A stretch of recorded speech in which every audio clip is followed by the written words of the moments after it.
Alright, let's get right into it. Randy Orton isn't the same anymore, and it's honestly painful to admit that. Watching him now feels like seeing a legend trapped in a body and company that don't let him be who he used to be.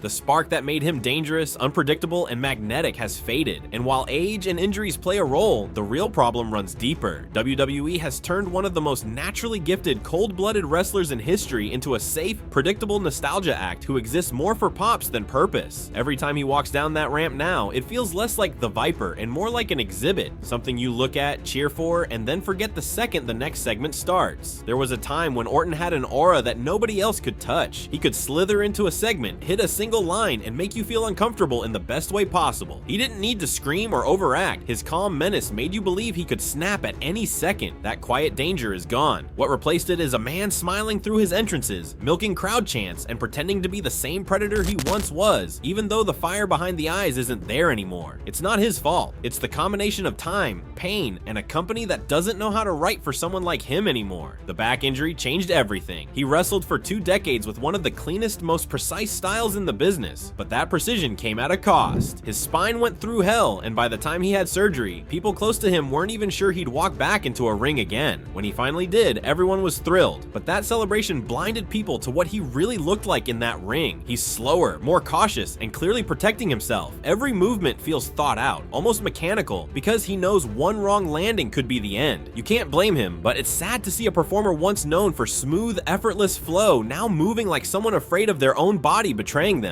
The RKO still pops the crowd, but even that looks different. It's more of a tribute move now, not the sudden, out-of-nowhere strike it used to be. The way WWE has booked him since his return hasn't helped either. Instead of leaning into his limitations and crafting smart psychological storytelling around them, they've stuck him into generic matches where he plays the smiling veteran, the guy fans chant for out of respect instead of fear. The creative team doesn't seem to understand that Randy Orton was never meant to be loved. He was meant to be respected through fear. He was supposed to be the guy who would RKO you even if you were his friend. He thrived in chaos and betrayal. Now he's being booked like a friendly uncle of the locker room, shaking hands, cracking smiles, doing comedy spots, and feeding nostalgia. That's not Randy Orton. That's a shell of what he once represented. Even the commentary has shifted the narrative. Every time he wrestles now, they remind us about his longevity, his legacy, and his new lease on life after injury. It's nice, but it also kills the illusion. Randy Orton never needed to be humanized. That was his whole appeal. He was supposed to be this cold-blooded, calculating sociopath who didn't need redemption. Turning him into a comeback story removes everything that made him unique. He's now part of the same sentimental storytelling that WWE loves to use for aging stars. The "he's doing this for the fans" narrative. Orton was never about that. He used to be the guy who didn't care about the fans. Now he plays to them like a nostalgia act, trying to squeeze one last big pop out of every arena. Physically, you can see the toll. His shoulders don't rotate the same. His back stiffens when he takes bumps, and his timing, while still better than most, has lost the snap that made his matches so fluid. Watching his old matches now makes you realize just how much of his prime was spent perfecting details others ignored. Every stomp, every glance, every pause used to mean something. Now, those same pauses feel like moments to catch his breath, not mind games. There's a difference between control and restraint, and Orton has gone from the former to the latter.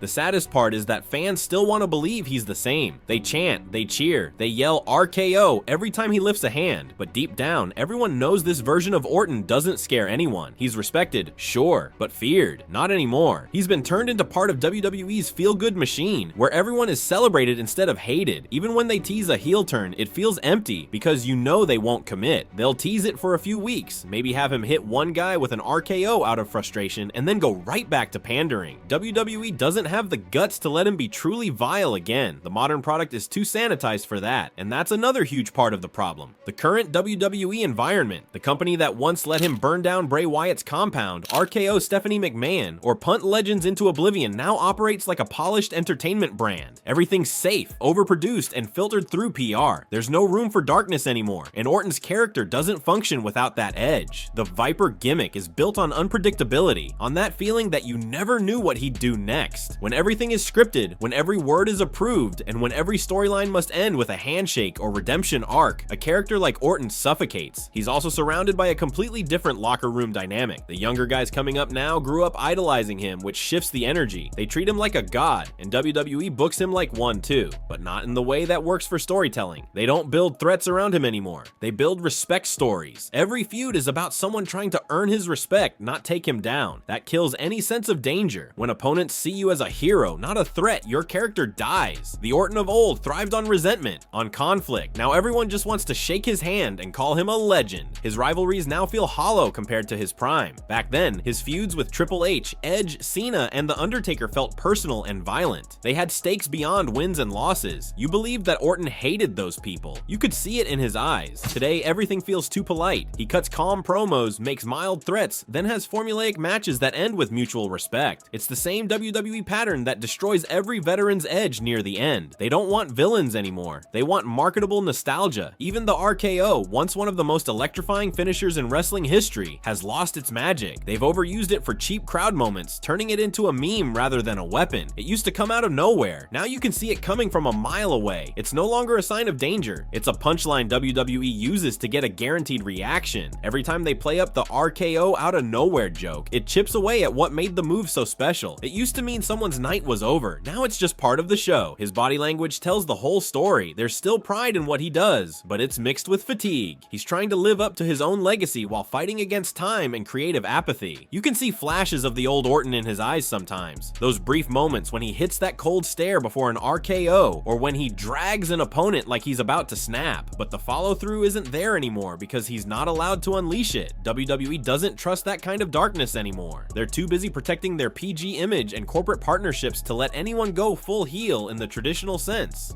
It's crazy to think about how much his aura used to carry entire shows.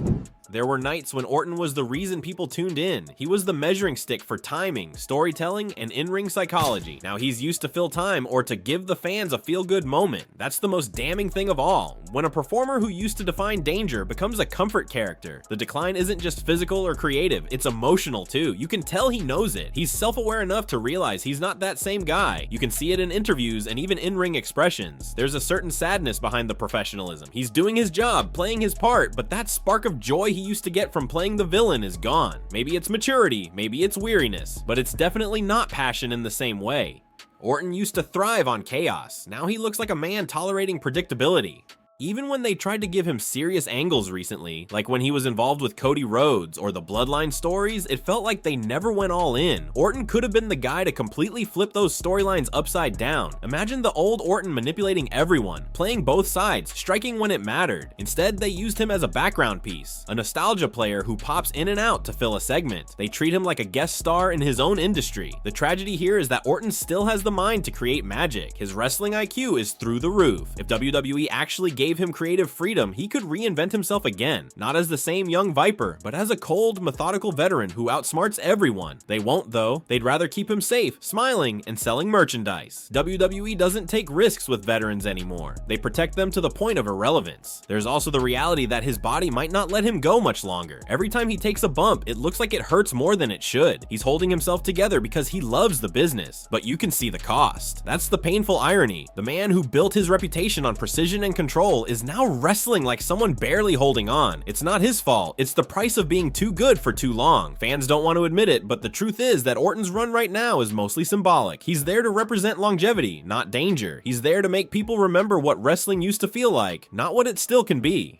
The passion from the audience is real, but it's rooted in nostalgia, not excitement for what comes next. People cheer for who he was, not who he is. That's why every return pop fades quickly. There's no follow-up, no evolution, just the same old Orton, doing the same poses, saying the same lines, in a body that can't keep up with the illusion anymore. And that's the harshest part. WWE won't let him evolve. They don't know what to do with him beyond legend status. He could be mentoring heels, building dangerous alliances, or mentoring someone into becoming the next Viper-like figure. But instead, he's stuck in the middle of mid-card stories that waste his presence. He's not old enough to retire, but he's too legendary to rebuild from scratch, so they just leave him floating, relevant but directionless. The company that once used him as a symbol of danger now uses him as decoration. He's their safe nostalgia card. Whenever ratings dip or a pay-per-view needs buzz, they bring him back for a quick reaction. It's not about storytelling anymore. It's about the quick fix of hearing fans cheer one more time for a man who deserves far better than this slow fade into mediocrity. That's why Randy Orton isn't the same anymore. It's not just time catching up to him, it's WWE smothering his edge. It's the injuries forcing caution. It's the booking turning a viper into a pet snake. It's the fans loving him too much to boo him, and the company too scared to make him dangerous again. The legend's still there, buried under layers of nostalgia and PG polish, but the real Randy Orton, the one who made you hold your breath every time he appeared, that man's gone, and what's left is a safe, marketable shadow of one of the most gifted wrestlers to ever do it.